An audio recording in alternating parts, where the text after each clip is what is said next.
It starts way before 2008, and one of the best recruiting tales you've probably ever been associated with in trying to get Tim Tebow to Florida.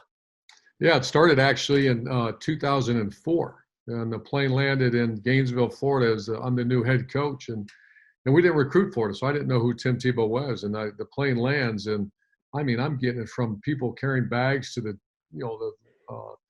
limousine driver we had to our AD to, you have to recruit Tim Tebow. And I, like anybody else, we just finished 14-0, and you don't have to tell me who to recruit. I'll figure this out. And I started getting a little like, okay, enough's enough here. And I mean, it didn't stop.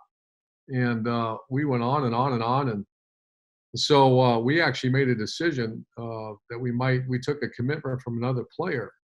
And we almost, you watch Tim as a high school player, a lot of people say, well, he might not play quarterback. And I'd watch him compete. But then I really, it was over, is when I went and watched him play baseball. I've never seen an athlete command a field, I don't care what field, basketball, baseball, football, as he did. And the number one trait of a quarterback is a competitor. And he's the most competitive person I've ever met in my life. And so we go recruiting. We had about a 2-year behind Alabama. Mike Shula was an excellent recruiter, got very close with Tim. Tim's a great relationship guy. I'll make the story fast. He comes down to the decision day. He's going to announce it on national television. He's going to, not talk to anybody. I go back and forth. Do we get him, not get him? I'm asking his coach. I call his coach probably 150 times. His dad's not taking calls. Tim's not taking calls. Finally, it's about 4:30. He's going on at 5. That's right. And I'm driving home. I get stuck in a little traffic. And the whole day, all I'm getting is, hey, where's Tebow going? Where's Tebow going? I had to leave. I went and sat in the swamp on my lucky number 45 there for about 3 hours, either praying and just kind of thinking, are we going to get this guy?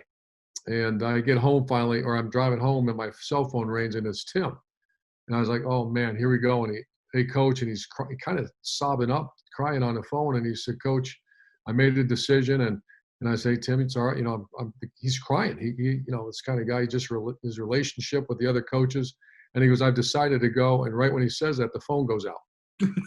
And I started punching the dashboard of the car, like, no. And I'm calling his dad. I'm calling his coach. No one's answering.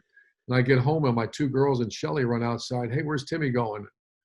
I said, I don't know. And behind Shelly, I can see Tim walking out on the stage on national TV. And I'm thinking, that's son of a gun. At least he could have told me where he's going. And I said, Nate, let's go. We're going outside. I can't watch this. And so I didn't watch it. And about 5-10 minutes later, they all screamed running out, we got him. He's a Gator. He's a Gator. And that changed my life. That changed Florida football, and a great moment. It was a great moment. It was a hard moment for me because, like you said, I am a relationship guy, and so it was hard. You get really close with people, and what really was the difference maker for me is everybody thinks it was Florida, and that's where I grew up a fan of, and my parents went there, and it's my grandfather's dream to see Florida win an SEC championship, and my two of my siblings went there, and yes, all that stuff mattered to me, but just because it's what my family loved didn't mean it was right for me. And where I really came to that realization is when I knew I was believing in Florida for the people that were there, and specifically for Coach Meyer more than the University of Florida. And at the last second, 4:30, 30 minutes before I went on stage, I'm trying to go back and forth, and I was agonizing for days about it. And I finally was like, Dad, just tell me, where do I go? And we had made our priority list and pros and cons and everything. And he said, all right, what's number 1 on the list? And I said, it's the people. It's always about the people. And he said, okay, I love it. You're right on. But what if it was just one person? Who would you pick?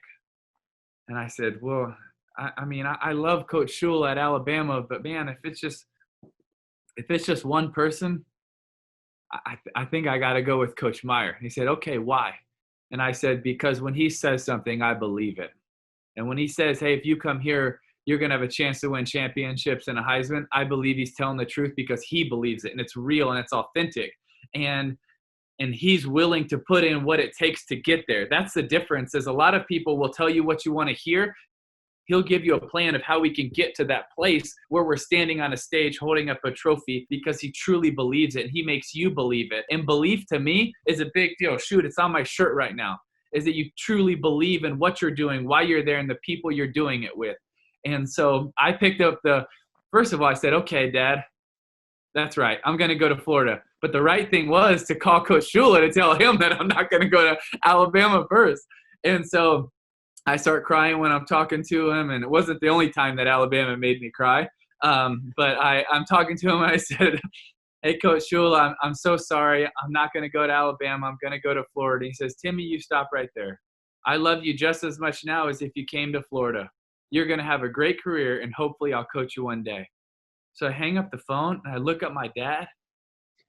I said, that's the coach I'm supposed to play for. I just told him I'm going to Florida, and he said he loves me. And so I'm like so torn. And I'm like, no, I'm going to go to Florida. I'm going to play for Coach Meyer. So I dial up the phone, and I'm wiping off Alabama tears. And Coach Meyer doesn't know that. He thinks I'm crying over what I'm about to tell him, but I'm really just getting over it. And so I'm like, hey, Coach, I'm coming. And the phone goes dead. And so I literally am dialing him back. And they're literally pushing me on stage. We have a full auditorium at Nice High School full of people. On one side are orange and blue, and the other side is red and white. And they're chanting and arguing back and forth. And they're literally pushing me on stage. And they're trying to mic me up for ESPN. I'm dialing him back. And his BlackBerry, no wonder it went out of business because it wouldn't turn back on. And they're micing me up. And so I'm mic'd up and I go, Dad. And they're literally counting down like 2 minutes, And I said, Dad, I didn't actually tell Coach Meyer I'm going to Florida. I could still go to Alabama. And so the guys that can hear me on ESPN, they're like, what is this really, like freaking out.